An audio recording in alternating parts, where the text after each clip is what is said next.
with people and getting feedback and having to talk with all these amazing speakers is just awesome. But what do you think specifically is the best part about doing all these summits every year?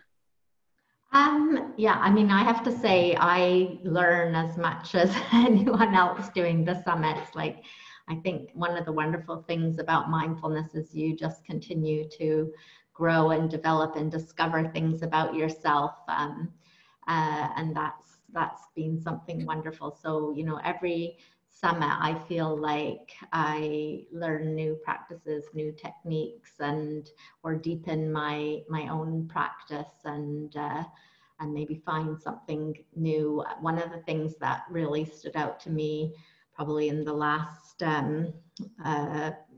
year, was talking about self-care and self-compassion. So I tend to be a person who takes a lot on and wants to create all kinds of things and do things. And I got a little bit burnt out. And one day I realized while I was interviewing somebody about self-compassion that I was like so sick and, Like, and I I'm not really giving myself any self-compassion. Exactly. And I was thinking, wow, this is so wrong because I'm not practicing what I preach at all. And and that kind of was a wake-up call for me to start to not only reading the theory and things, but actually putting that kind of practice into place in my own life. And that's been a really wonderful change for me as well. Yeah, and compassion and self-compassion is empathy is something that's so important. It should be taught and to kids everywhere. But our summit, specifically the Mindful Kids Peace Summit, does teach about that. We teach about so many other amazing topics. Of course, I got to ask you about that. You already had multiple summits that you did for younger kids, for teachers. But what made you want to help me and do one for teenagers?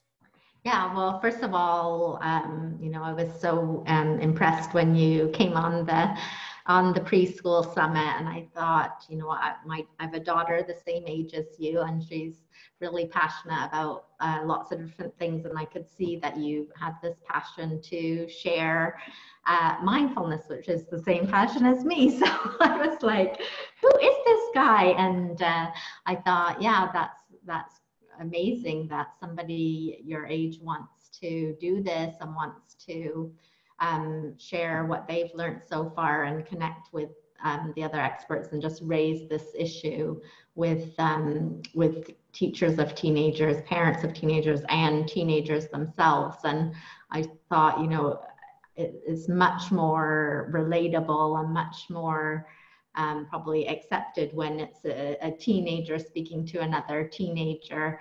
A lot of times, you can communicate in your own way and you're going through the same things. So there's a lot of empathy and compassion there. And I think there's such a need in the teenage space for these skills. And we're seeing a lot of statistics about depression and anxiety and how social media is causing a lot of kind of pain in different ways for teenagers, a lot of academic pressure, perfectionism, all kinds of things seem to be coming out for teenagers in this day and age. And I think it's just such an important skill. So as soon as you contacted me, I thought, yeah, this would be a great program for teens to be able to take some positive messages and